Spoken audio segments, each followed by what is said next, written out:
The sun had barely risen over the wide stretch of prairie when Thomas Hale, a rancher hardened by years of toil, sat slumped in the worn wooden chair by the hearth. His hands, usually strong and steady with reins, rope, or plow, trembled as he held the bundle in his arms, a baby boy, his own son, whose soft cries pierced the heavy silence of the house. Just weeks ago, the cries might have been softened by another voice, the gentle cooing and lullabies of Mary, his wife. But Mary was gone now.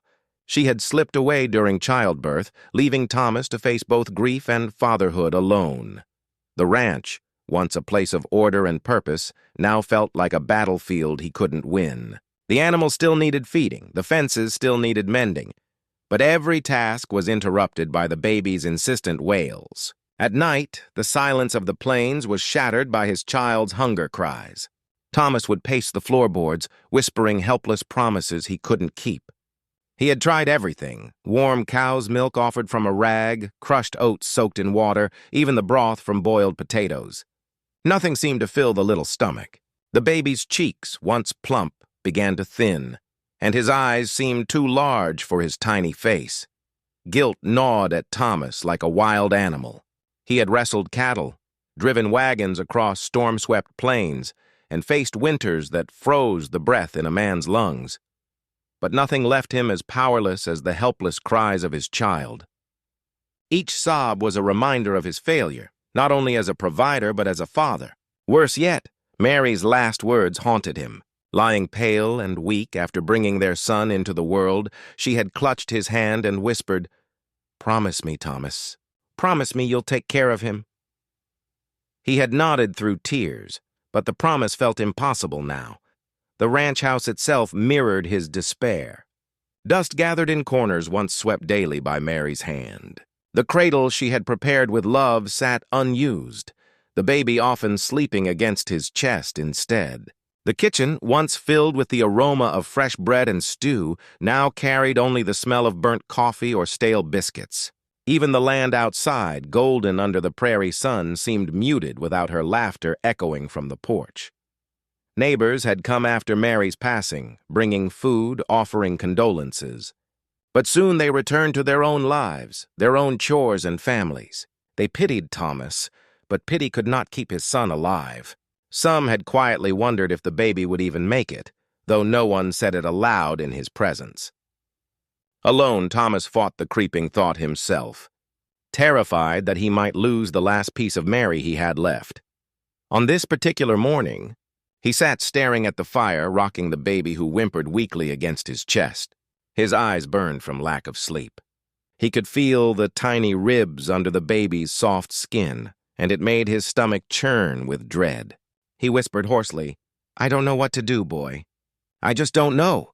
It was the first time in his life Thomas Hale felt broken. Not just tired, not just worn down, but truly broken. The rancher, who had always stood tall, who had endured storms and loss, now felt smaller than he ever had. The only thing that kept him moving, kept him breathing, was the fragile weight of his son in his arms. If he let go of that, he feared he would let go of everything. Little did he know. Fate was already moving toward him, carrying help in the most unexpected form. A widow with milk to give and a heart big enough to change both their lives. The night stretched long over the Hale ranch, a suffocating blanket of silence broken only by the wind pressing against the shutters. But inside the dim-lit house, silence had no chance. The baby's cries split the night like desperate pleas, sharp and pitiful, filling every room and every corner of Thomas's heart. Thomas had been pacing the rough plank floors for hours, his boots dragging heavy, his eyes burning with exhaustion. He held his son close against his chest, rocking, murmuring words that even he no longer believed. "Hush now. Pause here. It'll be all right." But the baby did not stop. The cries came in frantic bursts, high-pitched, broken only by weak gasps of breath. They were cries of hunger, hunger that Thomas could not satisfy. He had tried again what neighbors suggested, soaking soft cloth in cow's milk and letting the baby suckle, hoping it might trick the child's stomach. At first, there had been a small flicker of hope as the baby latched, but moments later, the tiny body tensed, gagged, and the milk dribbled uselessly down his chin. The boy wailed harder, his fists trembling in the air as if accusing Thomas of failing him. Thomas's chest ached with helplessness. He moved to the kitchen table, lowering the baby into the crook of one arm so he could attempt to stir a thin porridge of oats and warm water. His rough hands, steady enough to tie knots in the dark or guide reins through a storm, shook as he tried to mash the mixture into something fine enough for an infant. When he dipped the spoon toward the baby's lips, the child turned his face, crying harder, tiny body arching as if in protest. Thomas slammed the spoon down, the clatter echoing like gunfire in the small room. He pressed the baby to his shoulder, tears stinging his own eyes. "What do you want from me?" he whispered hoarsely. "What can I give you?" "Your ma would know. She'd have you quiet in a second." His voice broke, and he squeezed his eyes shut against the memory of Mary's soft humming, the way she had prepared for their child with hope and joy. She had spent months sewing small clothes, knitting blankets, talking about how she'd nurse him strong.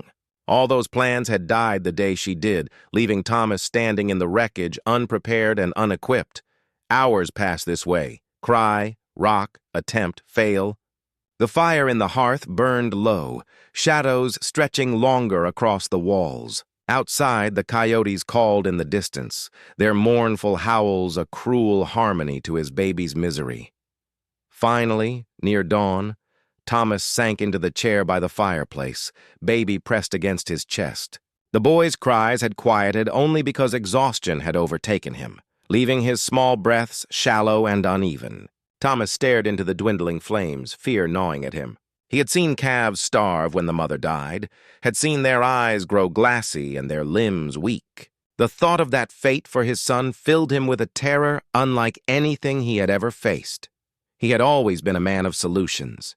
Fences broke, he mended them. Cattle strayed, he tracked them. Storms destroyed barns, he rebuilt. But this was a problem with no fix in his hands. He was a man against the impossible, and he was losing.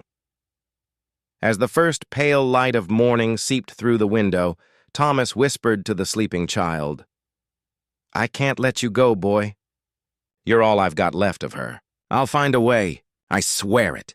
But in that moment, alone in the creaking house, the vow felt hollow. He had no way, not yet. What he did not know was that, miles away, another soul, a widow with milk still in her body and compassion in her heart, was stirring, her path unknowingly bending toward his door. On the far edge of town, tucked against a line of wind-bent cottonwoods, lived a young widow named Clara Whitfield. At 28, her life had already carried more sorrow than she had ever imagined in her girlhood. She had married Samuel Whitfield, a blacksmith with a booming laugh and strong arms, when she was barely 19. For nearly a decade, they had shared a modest life, humble, but filled with companionship. Then, in a single accident, everything changed. A horse spooked, a wagon overturned, and Samuel was crushed beneath iron wheels. Clara was left with their small daughter, Anna, and another child nursing at her breast, only a few months old when tragedy struck. The years since had been heavy but steady. Clara was no stranger to work. She cooked, sewed, and even tended a little patch of land to scrape by. Neighbors sometimes left flour or sugar at her door out of kindness, but she never asked. She had pride and she had her children. Anna, barely 5, was lively and curious, while the baby still fed from her, clinging to life and to her warmth. Nursing had kept Clara tied close to her infant. But it had also given her strength, a sense of purpose when grief threatened to hollow her out. It was on a chilly morning, while she rocked her child near the hearth, that Clara overheard the whispers. 2 women from town, passing her gate on their way to church, spoke in hushed tones that carried just enough on the wind for Clara to catch. They spoke of Thomas Hale, the rancher out on the western stretch, a man left with a newborn after his wife's passing, a man who looked more hollow each day. His baby, they said, was wasting away for lack of proper feeding. "Poor little thing," one of them muttered.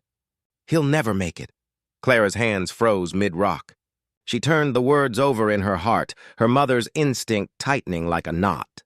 She remembered those first months with Anna, the desperate cries of hunger, and how even she, alive, strong, and well, had felt overwhelmed. How could a man alone manage it? That night, as she nursed her baby, Clara stared into the dim glow of the embers and weighed the matter. It would be bold, perhaps improper, for a widow to walk to a man's ranch alone. Tongues in town wagged fast, and she could already imagine the questions and sideways looks. But then she looked down at her baby, content and full at her breast, and she thought of another child lying hungry in his father's arms. Her heart would not let her turn away. By the following afternoon, Clara had made up her mind.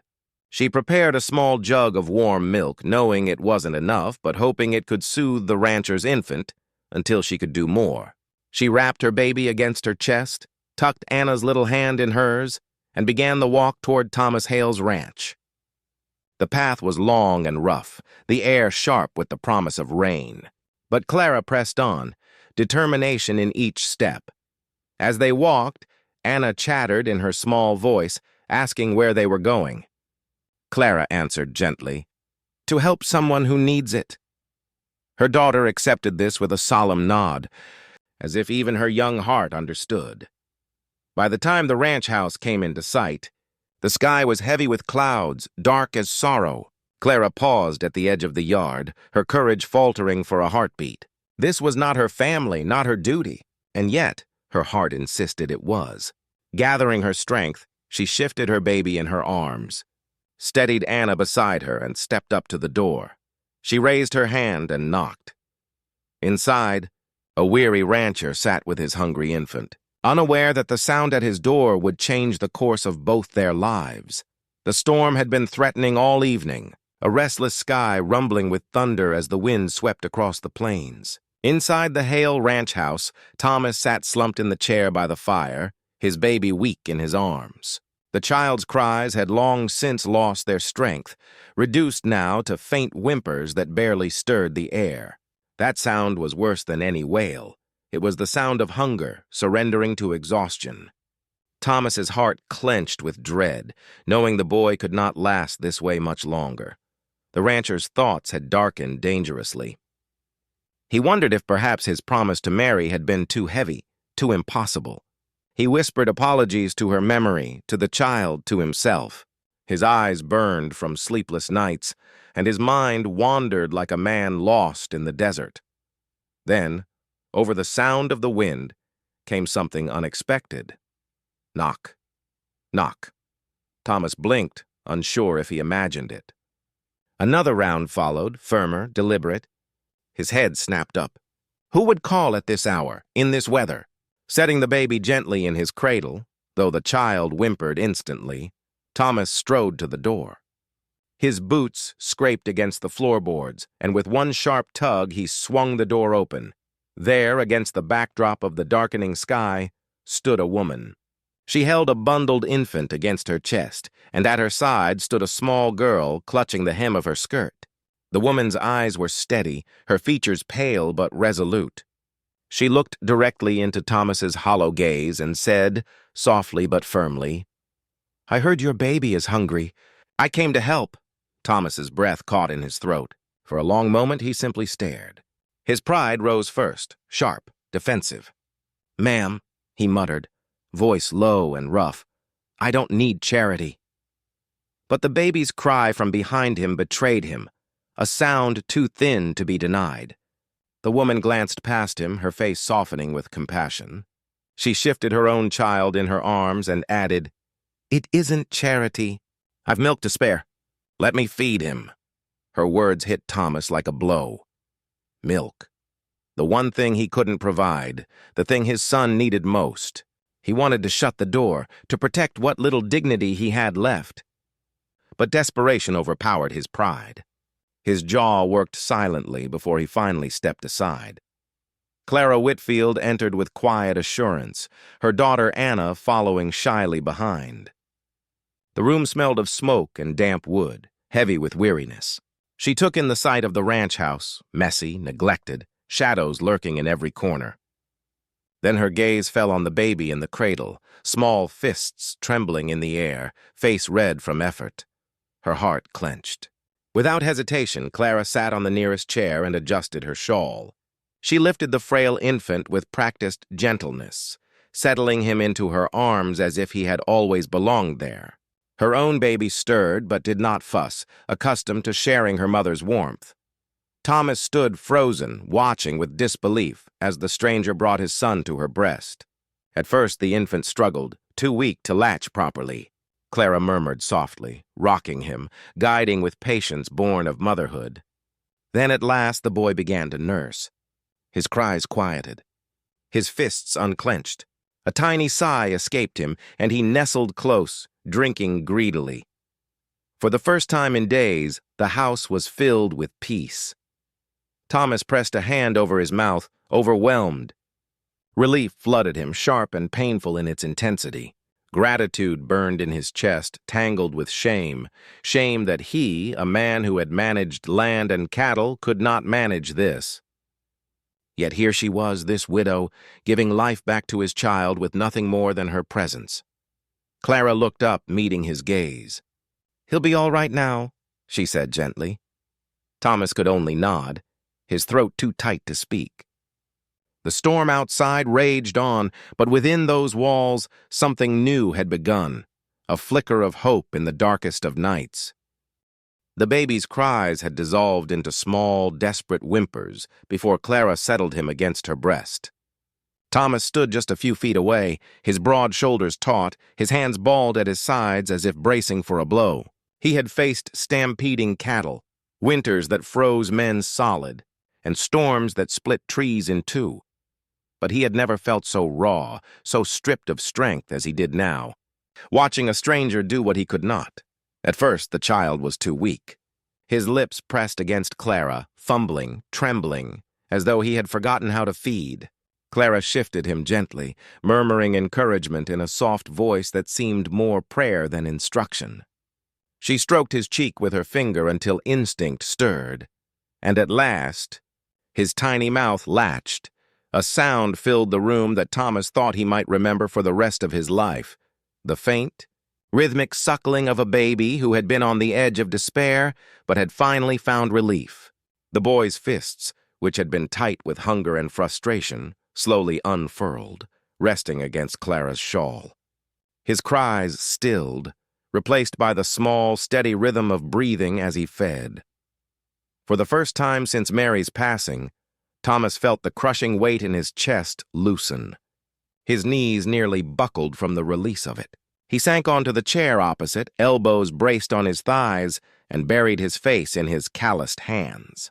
His throat burned, and though he willed himself not to, tears slipped between his fingers. Clara said nothing, but her eyes softened. She had known this look. She had worn it herself on countless nights after Samuel's death, when grief and exhaustion threatened to consume her. She did not speak pity, for she knew pity could cut a proud man deeper than hunger ever could. Instead, she focused on the baby, rocking lightly, humming an old lullaby under her breath, the same one she sang to her own child. When the infant had drunk his fill, he sighed, a long, contented breath that seemed to carry the whole room into silence. His little head drooped against Clara's chest, his eyes fluttering closed, cheeks faintly flushed with new strength. Clara shifted him carefully and glanced at Thomas. "He's all right now," she said softly, almost whispering as though not to disturb the boy. Thomas lifted his head, his face streaked with tears he didn't bother to hide. He stared at the woman before him, her shawl slipping slightly as she balanced two babies against her body, her own daughter clinging quietly to her skirts nearby. She looked worn, yes, her features marked by years of work and grief, but in that moment to Thomas, she looked like an angel sent to save his child. I don't know how to thank you," he said hoarsely, his voice cracking under the weight of sincerity. Clara shook her head gently. "You don't have to. No child should go hungry if I can help it." Those words sank deep into him, both comforting and humbling. For days, Thomas had been trapped in a prison of helplessness, his pride a wall that grew higher with each failed attempt to save his son. Now, in the simplest act, milk freely given, that wall crumbled. His son lived because of her kindness. The room was quiet but full, filled with a warmth that had been absent since Mary's passing. Even the storm outside seemed muted, its howls softened by the steady breath of a baby finally at peace. Thomas leaned back, exhausted but lighter, his eyes never leaving Clara. He didn't yet understand what this moment would mean, how it would change the course of his life. All he knew was that in the darkest stretch of his grief, when he had nearly lost hope, a widow had knocked on his door and given his son life again, and in that gift, Thomas felt the first fragile stirrings of something he hadn't allowed himself to believe in since Mary's death: hope. The first night after Clara fed his son, Thomas barely slept, not because the baby cried, but because he didn't. For the first time since Mary's death, the child rested soundly, his tiny chest rising and falling in steady rhythm. Thomas sat in the rocker beside the cradle long into the night, watching, listening, as though afraid it might all be a dream that would vanish come dawn. But morning came, and his boy still breathed softly, cheeks touched with a healthier color. Relief washed over him in waves, and with it came a new reality. The widow's visit had been more than a blessing. It had been salvation. Clara returned the next day, unannounced but expected somehow. She carried her own baby and led Anna by the hand, the little girl skipping happily despite the long walk. Thomas, awkward and uncertain, greeted them at the door with a nod, unsure how to express the mix of gratitude and shame still weighing on him. He wanted to tell her she didn't have to trouble herself, but the memory of his son's frailty silenced that thought. "Good morning, Mr. Hale," Clara said simply, stepping inside. "I thought he might be hungry again." And so began the routine. Each day, Clara came to the ranch. She would nurse Thomas's son alongside her own, the two infants nestled against her as if they were brothers. Sometimes she brought a jug of cow's milk warmed on her stove, other times a basket with bread, or a pot of stew that simmered through the afternoon. She would leave enough for Thomas to eat once she was gone. The house slowly began to change. Where silence and sorrow had once hung heavy, now there was the hum of Clara's voice, the bubbling laughter of Anna, and the soft, contented coos of two well-fed babies. Even Thomas found himself laughing one evening when Anna insisted on helping by sweeping the floor with a broom twice her size, leaving more dust than she gathered. The sound startled him at first, his own laughter, rusty and unused, but it filled the room like sunlight breaking through storm clouds. Still, the arrangement was fragile, stitched together by necessity rather than choice. Thomas knew the town would talk if they learned a widow spent her days in his home. He caught himself pacing sometimes, worried over what was proper, over what Mary might think. Yet every time Clara's baby latched and his own son followed, hunger replaced by life, he knew there was no other way. Pride had no place here, only survival. One afternoon, as Clara set a loaf of bread on the table, Thomas finally spoke what had been gnawing at him. "I don't want you thinking I take this lightly," he said, his voice low, careful. "I'll find a way to repay you. I swear it." Clara looked at him, her expression calm, though her eyes carried the weight of someone who understood hardship all too well. "There's nothing to repay, Mr. Hale. You'd do the same if it were my child." The truth of it struck him silent. He realized she was right, he would without hesitation. And yet, he also realized that what she gave was not small, not something that could ever be measured in simple debts or favors. She gave his son life each day, and in doing so, she gave him hope. Though neither said it aloud, both knew this temporary arrangement was becoming something more. It wasn't just about milk or food anymore. It was about the company, the quiet companionship that slipped into the empty spaces left by loss. Thomas began to notice small details, the way Clara hummed when she worked, the way Anna's hand always found her mother's skirts, the way her eyes softened when she looked at his son. And though he didn't dare put it to words, Thomas found himself dreading the moment each evening when Clara gathered her children to leave. The house grew too quiet then, too empty. He told himself it was only the baby who missed her presence, but deep down he knew better. For now, he let it be, one day at a time. Each day a little less grief, a little more light. A fragile balance, but one that carried them all forward. By late spring, Thomas Hale's ranch no longer looked like a place drowning in grief. The fences were repaired, the cattle fed, the barn freshly mended. More importantly, the sound of an infant's weak cries had been replaced with coos, giggles, and the happy babbling of two babies, his son and Clara's child. Clara's daily visits had become as steady as the sunrise. She fed the children, kept the hearth warm, and filled the silence with her presence. But in small towns, nothing stays secret for long.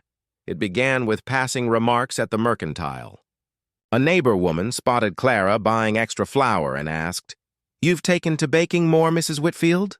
Clara smiled politely, saying nothing more than, "We have mouths to feed." Another man delivering hay noticed Clara walking with her children toward the Hale ranch each morning and raised an eyebrow. Before long, whispers swirled through the pews on Sundays, in the back of the smithy and at the well. "They say she goes out there every day," one woman murmured behind a hand. "A widow at a man's house alone." "Shameful," another replied. But some voices softened, almost approving. "Maybe it's the Lord's hand at work. He lost his wife, she lost her husband. Two broken pieces fit together, don't they?" Thomas felt the shift long before anyone spoke to him directly. He noticed the longer stares when he rode into town for feed. He caught the murmurs as he passed the church steps. His pride bristled under it. He didn't want Clara's name dragged through mud because of him. She had only come to help his boy, nothing more. One evening, as Clara packed her shawl around her infant and prepared to leave, Thomas lingered at the doorway, struggling with the weight of his thoughts. "Clara," he said finally, his voice low, "people are talking. About you, about us. I don't want folks saying your name with spite because of me." Clara paused, adjusting Anna's bonnet. Her face was calm, but her eyes betrayed a flicker of worry. "Let them talk," she answered, though her voice trembled faintly. "They don't know what it means to see your child starving. I won't let gossip keep me from doing what's right." Her words stirred something in Thomas, something deeper than gratitude. He admired her strength, her quiet defiance. Yet at the same time, he feared the damage small-town tongues could do. Gossip could cut deeper than knives, especially for a woman trying to raise two children with her dignity intact. Anna tugged at her mother's skirts then, oblivious to the adult tension, and chirped, "Mama, can we come again tomorrow? Baby laughs when I sing to him." Clara smiled faintly, smoothing her daughter's hair. "Yes, love, tomorrow." As they walked away down the dirt road, Thomas stood watching them, torn between relief and unease. His baby had grown stronger because of Clara. He himself had begun to feel less hollow, less lost. Yet he wondered how long they could go on like this before the gossip turned crueler. That week, the whispers grew sharper. One man at the saloon sneered openly, "Hale's got himself a housekeeper, eh? Or something more?" A laugh followed, rough and mocking. Thomas's fists clenched, but he held himself back. Fighting words would only fuel the fire. Inside, though, doubt festered. He asked himself questions he couldn't answer. Was it fair to Clara? Was he keeping her tethered to scandal just by needing her? Or was there truth in the whispers? That maybe without intending it, they were becoming something more than two lonely souls sharing duty. The rancher lay awake that night, staring at the ceiling while his son slept soundly nearby. Outside, the prairie stretched wide and silent.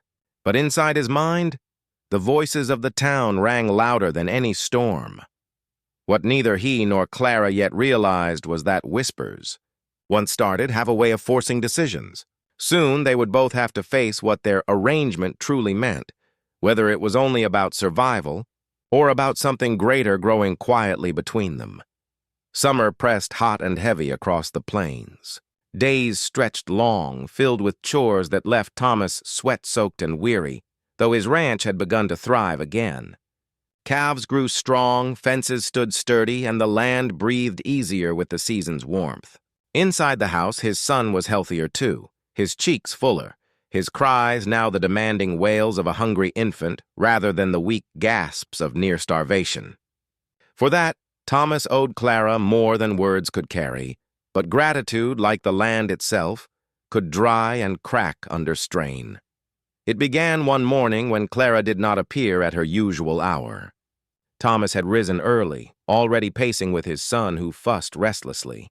He tried to soothe him with cow's milk warmed on the stove, but the child turned away, crying harder, his little face flushed and desperate. By the time noon rolled near, Thomas's nerves were raw.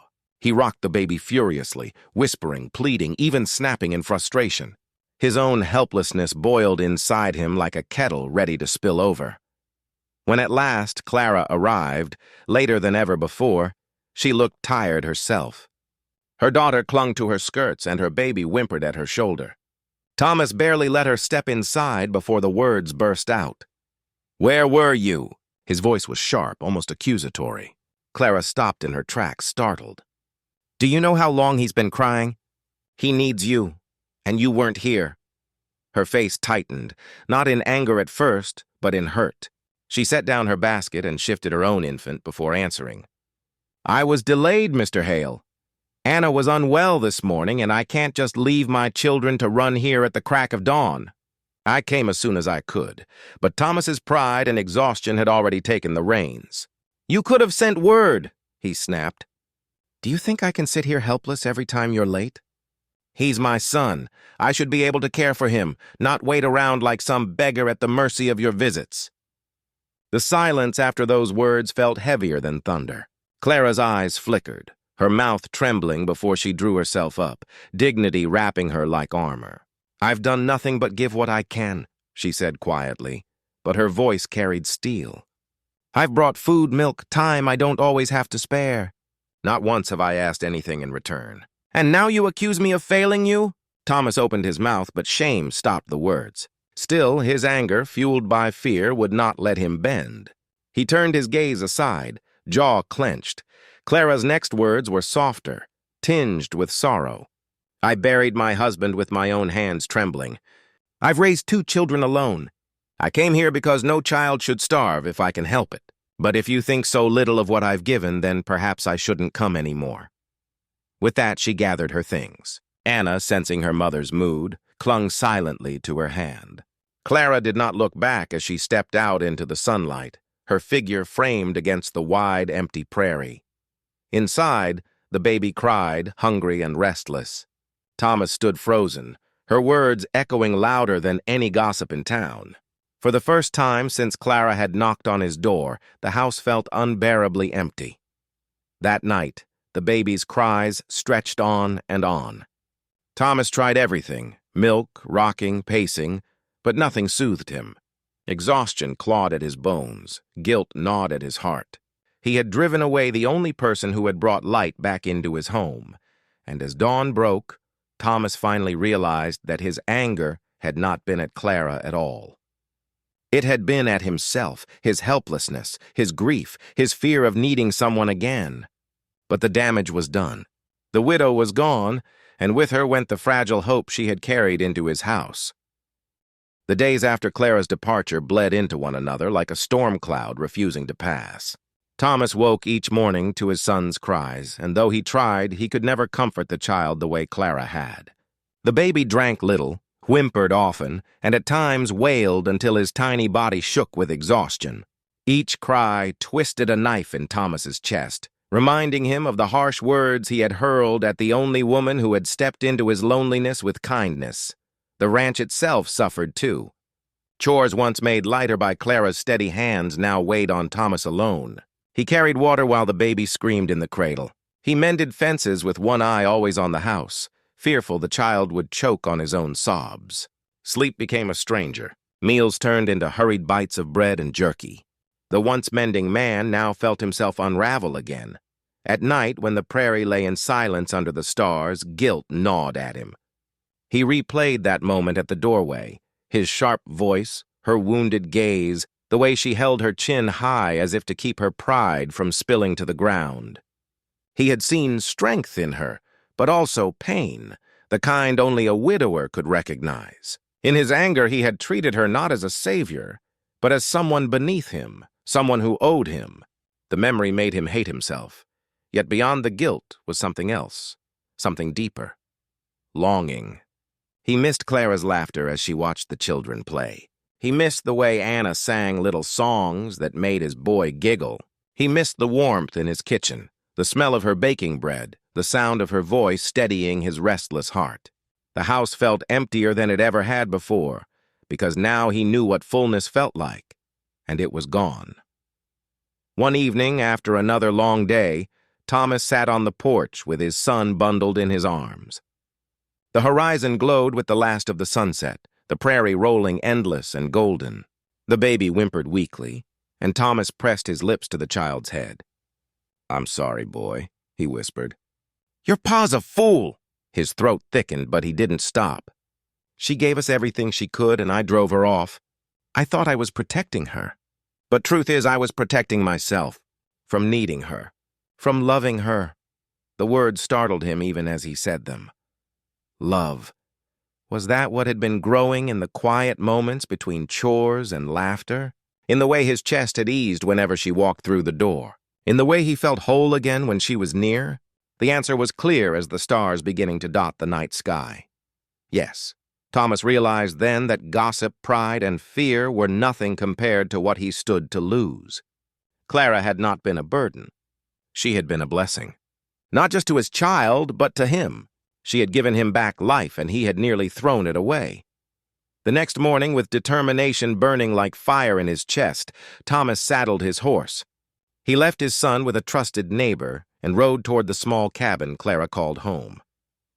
His heart pounded with every hoofbeat, not from fear of rejection, but from the urgency of setting things right. He had spent too long alone, too long carrying grief like a stone in his chest. But Clara had shown him that even broken souls could find warmth again, that love could grow from ashes. Now he would face her, not as a desperate man begging for help, but as one ready to offer his heart. For the first time since his wife's passing, Thomas felt a sliver of hope. Not just for his ranch, not just for his son, but for himself, and for a future where Clara might stand beside him, not out of pity, but out of love. The morning Thomas rode to Clara's homestead was heavy with nerves. The prairie air carried the scent of wildflowers, and the grass swayed in gentle waves, but his heart pounded like a war drum. Every word he had rehearsed seemed clumsy now. What if she turned him away? What if the hurt he'd caused was too deep to mend? Still, he urged his horse forward, knowing he couldn't let pride silence him again. Clara's cabin came into view, a modest structure, tidy and warm with smoke curling from the chimney. Anna's laughter floated faintly through the open window, mingling with the soft cries of Clara's baby. The sound tugged at Thomas's chest. He dismounted slowly, wiped his palms against his trousers, and walked to the door. When Clara opened it, surprise flickered across her face, followed quickly by guardedness. She held her child against her hip, and her eyes, though tired, still held their steady fire. "Mr. Hale," she said cautiously, as though his presence were unexpected, unwelcome even. Thomas removed his hat, bowing his head in humility. "Clara," he began, his voice rough, "I owe you an apology. No, more than that. I owe you the truth." She said nothing, only shifted her child and waited. "I spoke to you in anger," he continued, "but it wasn't you I was angry at. It was myself, for failing my boy, for being too proud to admit I needed you. You gave me more than milk and bread, you gave me back hope, and I repaid you with harsh words." His throat tightened, but he forced the rest out. "If you can forgive me, I'd like the chance to make it right. Not just for my son, but for you, for us." For a moment, silence hung between them. Anna peeked out from behind her mother's skirts, grinning shyly at him. Clara's gaze softened, though her shoulders remained tense. "You hurt me, Thomas," she said quietly. "I came because I knew what it was to feel helpless, to watch a child suffer. I never asked for thanks, but I didn't expect scorn." He nodded, shame etching lines deeper into his face. "I know, and I'd carry that regret the rest of my days if you turned me away. But I'm asking, no, I'm hoping, you'll let me prove I see you now. Not just as the woman who saved my boy, but as the woman who's brought light back into my life." Her breath caught, and her lips parted as if to speak, but no words came at first. Instead, tears brimmed in her eyes. For months she had borne the whispers of town, the weight of 2 children, and the ache of widowhood. Now here stood a man, broken and mended like herself, offering not pity but partnership. Finally she whispered, "And what of the town? What of the talk?" Thomas's jaw tightened, and for once his voice was steady, resolute. "Let them talk. We know the truth. And my boy will grow up knowing the woman who saved him, not as a neighbor passing through, but as family." A long silence stretched before Clara slowly reached out her free hand. Thomas took it gently, almost reverently, as though it were the most precious gift he'd ever been given. That summer evening, with children playing in the yard and the prairie bathed in gold, something shifted forever. Clara no longer walked back alone to her small cabin at dusk. Instead, together, they carried her belongings to the Hale Ranch. It wasn't a grand procession, but to Thomas, it felt like the beginning of a new life. The house that had echoed with grief now rang with laughter. 2 widowed hearts, once shattered, began to beat in rhythm. Their children grew side by side, their laughter mingling like one family's chorus. And in the quiet hours, Thomas and Clara found a comfort neither thought possible again, a love forged not from convenience, but from shared pain, sacrifice, and the simple grace of a knock at the door. The rancher who once sat alone with his hungry baby no longer sat in silence. His son was fed, his home was warm, and his heart was full. And at his side was the widow who had brought not just milk to give, but life itself.